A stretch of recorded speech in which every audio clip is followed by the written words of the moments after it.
जय महाकाल। आज मेरी वीडियो का विषय है पांचों तत्वों की मुद्राएं किस प्रकार से की जाती हैं। ये पांचों तत्वों की मुद्राएं आपकी पांचों तत्व, पांचों चक्र और पांच प्रकार के प्राणवायु के लिए की जाती है। देखिएगा, हमारे शरीर के अंदर, हमारा ये जो शरीर है, इस शरीर के अंदर पांचों तत्व पाए जाते हैं, पांच ही चक्र पाए जाते हैं और पांच ही महाप्राणवायु पाई जाती है। इसमें जो दो चक्र हैं वो महाचक्र कहे जाते हैं, जिनको हम आज्ञा चक्र और सहस्त्रार चक्र के नाम से जानते हैं। बाकी के पांच चक्र, जिनको हम मूलाधार चक्र, स्वादिष्ठान, मणिपुर चक्र, अनाहत, विशुद्धि चक्र के नाम से जानते हैं। साथ में उनको पृथ्वी तत्व, जल तत्व, अग्नि तत्व, वायु तत्व और आकाश तत्व के नाम से भी जानते हैं। इसके साथ में इन्हीं पांचों तत्वों में, पांचों चक्रों में पांच प्रकार की प्राणवायु कार्य करती है, जिनको हम अपान, समान, महाप्राण, व्यान और उदान महाप्राणवायु कहते हैं। क्या क्या कार्य करती हैं ये प्राणवायु, पांचों तत्व क्या क्या कार्य करते हैं और ये चक्र क्या कार्य करते हैं, क्या काम है इनके हमारे शरीर में, किस प्रकार की ऊर्जा को ये जागृत करते हैं, नकारात्मक ऊर्जा कौन सी होती है, सकारात्मक ऊर्जा किस प्रकार से हमारे शरीर पर हावी होकर के हमें आध्यात्मिक मार्ग पर लेकर के जाती है। तो इसी के बारे में आज हम आपसे वार्ता करेंगे। तो देखिएगा, पहली और प्रथम मुद्रा, जिसको हम पृथ्वी मुद्रा के नाम से जानते हैं। ये पृथ्वी मुद्रा तीन प्रकार से की जाती हैं: मध्य, अग्र, मध्य और पूर्ण। ठीक है, अग्र, मध्य और पूर्ण। वैसे ही जल तत्व की तीन प्रकार से की जाती है: अग्र, मध्य और पूर्ण। वैसे ही अग्नि तत्व की जाएगी अग्र, मध्य और पूर्ण। वैसे ही वायु तत्व की अग्र, मध्य और पूर्ण। और वैसे ही आकाश तत्व की अग्र, मध्य और पूर्ण।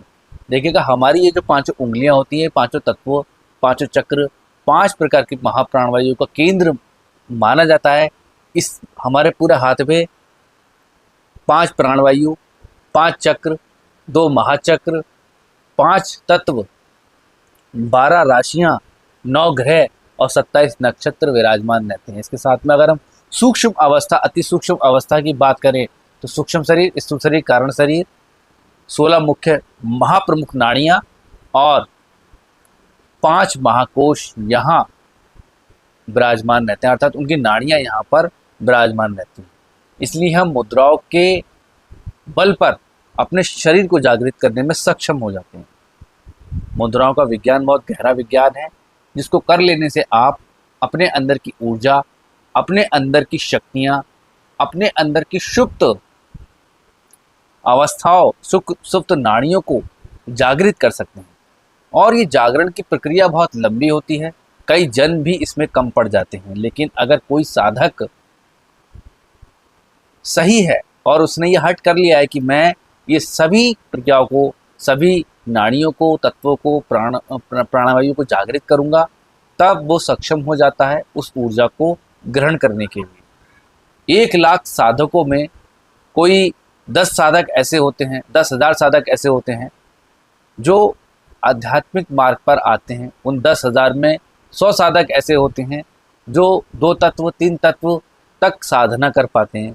और उनमें कोई एक साधक ऐसा होता है जो केवल 4 या 5 तत्व चक्रों तक ही पहुंच पाता है। अर्थात ईश्वर जिसका स्मरण करते हैं, अर्थात ईश्वर जो है जिसका स्मरण करके उसको उस अवस्था तक लेकर जाएं जिस अवस्था तक वो स्वयं ले जाना चाहते हैं, तभी उसका बेड़ा पार हो सकता है। इस मेरे कहने का अर्थ ये है कि अगर भगवान चाहें, ईश्वर चाहें, तभी हम योग में, प्राणायाम में, नाड़ियों में, मुद्राओं में सक्षम हो सकते हैं, सफल हो सकते हैं और उसका अधिक अच्छा लाभ अर्जित कर सकते हैं, ले सकते हैं। तो यहाँ हमारे पृथ्वी तत्व की अग्र नाड़ियाँ ये हैं। अग्र भाग में पृथ्वी की अग्र भाग में इस तरीके से हम लगाएंगे तो ये अग्र पृथ्वी मुद्रा है, ये मध्य पृथ्वी मुद्रा है और ये पूर्ण पृथ्वी मुद्रा है। इन तीनों मुद्राओं का कार्य ये है कि प्रथम चरण में ये हमारे आलस्य प्रमाद को खत्म करती है। द्वितीय चरण में ये हमारी समस्त संकल्प शक्ति जो हमारे अगेंस्ट कार्य करती हैं, जो हमारे खिलाफ हो जाती हैं, ऐसी ऊर्जा जो हमारे आध्यात्मिक मार्ग पर रोड़ा बनी हुई है, ऐसी तमाम सारी ऊर्जा नष्ट हो जाती है अगर हम ये मध्य पृथ्वी मुद्रा करते हैं।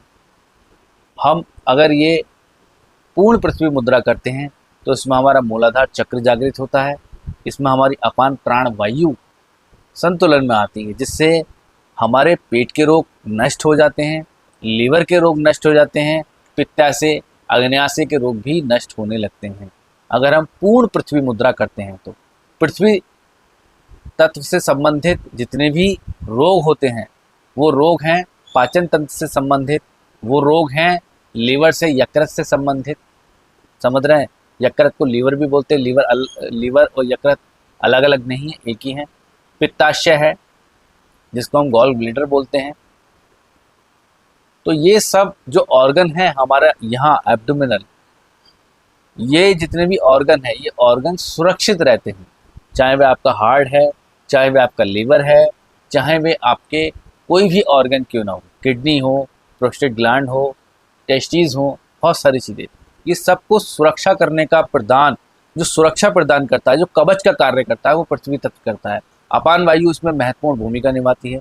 अपान वायु का कार्य यही है कि शरीर की सारी गंदगी को एक रास्ते से बाहर निकाल देना।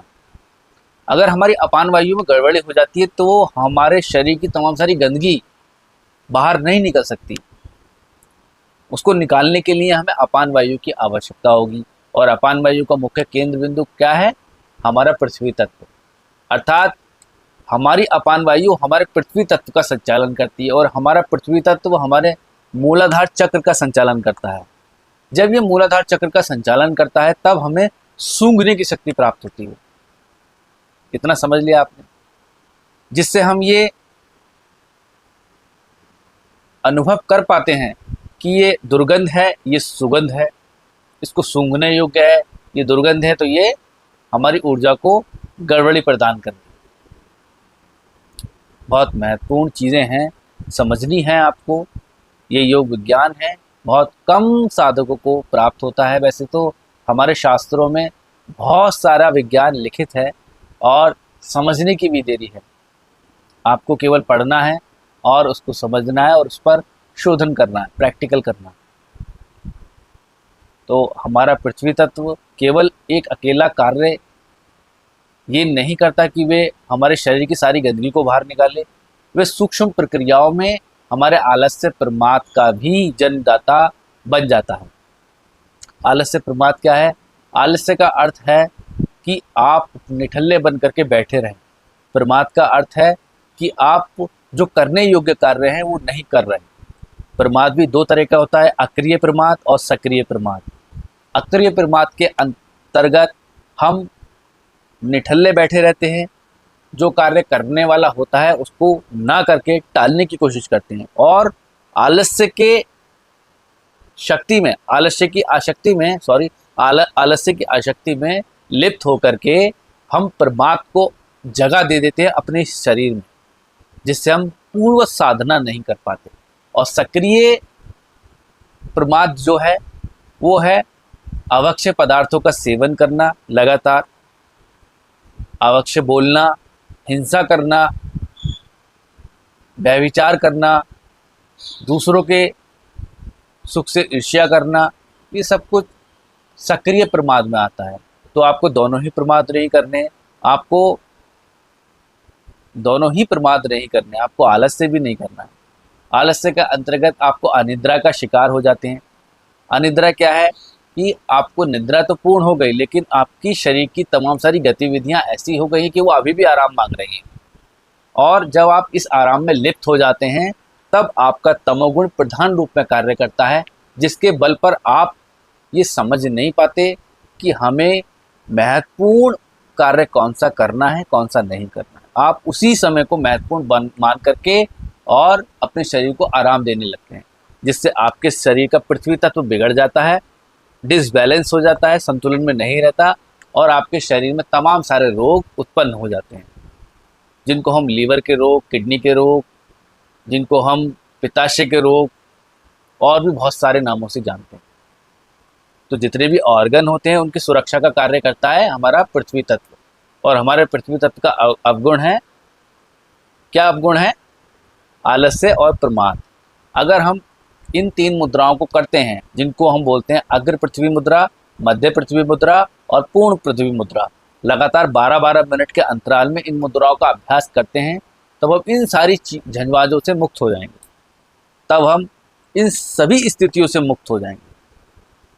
हमारे अंदर हमारी अपान प्राणवायु शक्तिशाली हो जाएगी, हमारा मूलाधार चक्र शक्तिशाली हो जाएगा, हमारा पृथ्वी तत्व भी शक्तिशाली हो जाएगा, जिससे वो हमारे ऑर्गन की जो सुरक्षा है वो दुगनी तेजी से करेगा, जिससे हमें दीर्घ आयु प्राप्त होगी, अधिक लंबे समय तक हम जी पाएंगे। क्योंकि ऑर्गन खराब हो जाते हैं तो क्या होता है, आदमी अगर उसकी उम्र भी होती है, उसका जीवन भी होता है, तब भी वो बच नहीं पाता। अगर लीवर खराब हो जाए तो, किडनी खराब हो जाए तो, स्टोमक में इन्फ्लामेशन हो जाए तो, कुछ भी हो जाए, आप बच नहीं पाएंगे। आपकी सुरक्षा केवल आप ही के अपने हाथ में है। आप योग, आप प्राणायाम, आप ध्यान के बल पर अपने आप को बदल सकते हैं, अपने शरीर को बदल सकते हैं, अपनी प्राणिक ऊर्जा को बदल सकते हैं। आपने इन 3 मुद्राओं के बल पर अपने पृथ्वी तत्व को संतुलन में रखना है, शक्तिशाली बनाना है और ऊर्जावान बनाना है, जिससे आपकी सूंघने की शक्ति तेज हो जाएगी। आपकी जो इंद्री है, जिसको नासिका बोलते हैं, पृथ्वी तत्व अर्थात मूलाधार चक्र की जो इंद्री है वो हमारी ये है नासिका, और ज्ञानेंद्रिय है हमारी नासिका सूंघने की शक्ति। समझ गए? ये बहुत गूढ़ विज्ञान है, आपको समझना पड़ेगा इसके बारे में। बहुत गूढ़ विज्ञान है, इसके विषय में समझने के बाद में ही आपको क्रिया करनी है। जब हम संभावी मुद्रा करते हैं तो ये हमारी पृथ्वी तत्व की मुद्रा कही जाती है, जिसमें हम अपने दोनों नेत्रों को अपने नासिका के अग्रभाग में लगाते हैं। जब हम ऐसी क्रिया करते हैं तो हमारे नेत्रों की शक्ति बढ़ती है।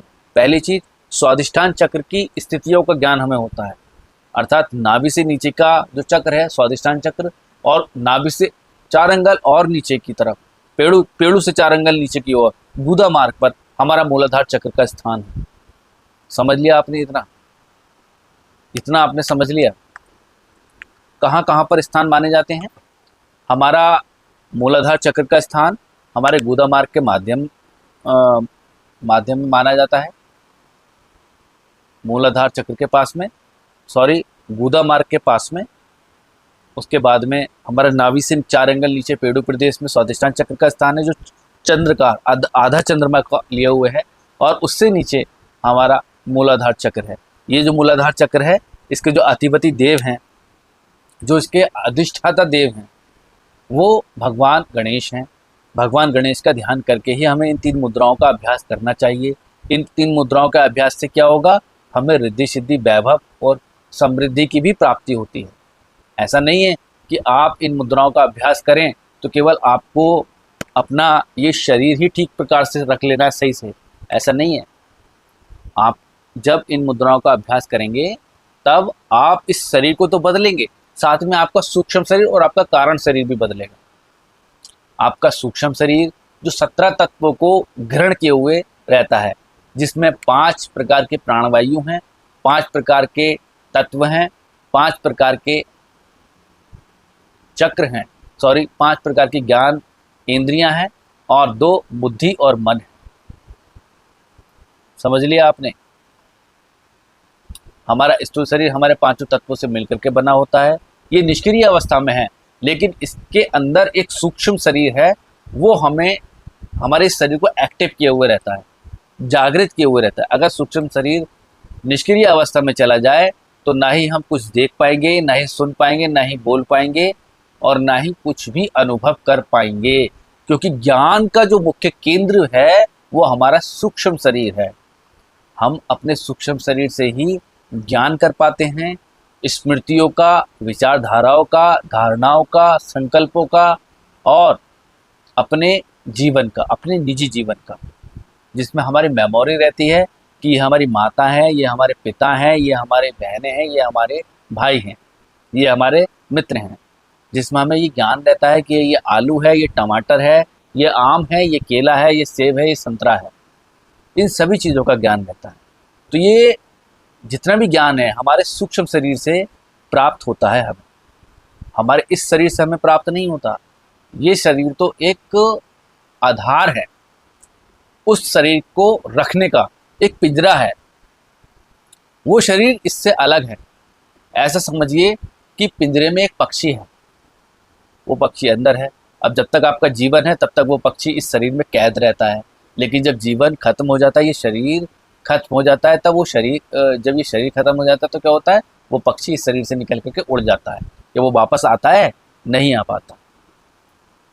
यही जीवन का चक्र है, ये सभी जीव जंतुओं के लिए है ये नियम, सभी इसमें है, चाहे वे अवतार हों, चाहे वे मनुष्य हों, चाहे वे जीव जंतु हों, चाहे वो पशु पक्षी हो, कोई भी हो, कोई भी इससे अछूता नहीं है। तो ये 3 मुद्राएं जिनको हम अग्र पृथ्वी मुद्रा, मध्य पृथ्वी मुद्रा और पूर्ण पृथ्वी मुद्रा के नाम से जानते हैं, ये हमें बहुत बड़ा विज्ञान प्रदान कराती हैं। ये इतना बड़ा विज्ञान प्रदान कराती हैं कि हमारा जो वेश चक्र है, जो हमारी जड़ है, उसके बारे में हमें अधिक जानकारी प्रदान करती हैं। वृक्ष के बारे में जानकारी हासिल करने के लिए पहले आपको उसकी जड़ों के विषय में जानकारी प्राप्त करनी पड़ती है।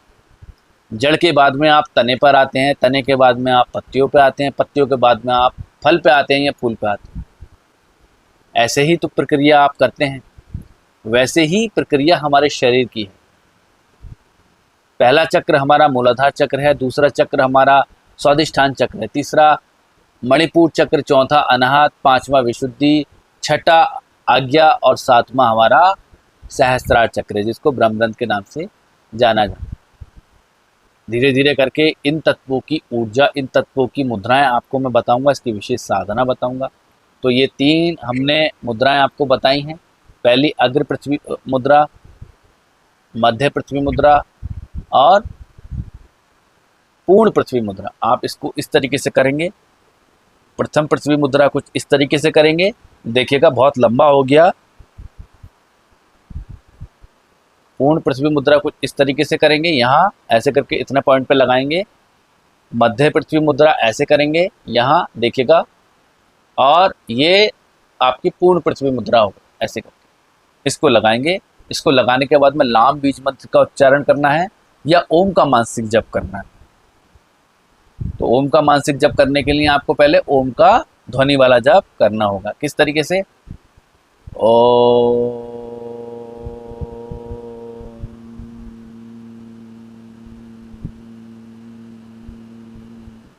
इस तरीके से आप ओम का ध्वनि वाला जप कर सकते हैं।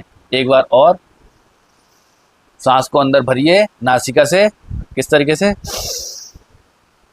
ओ,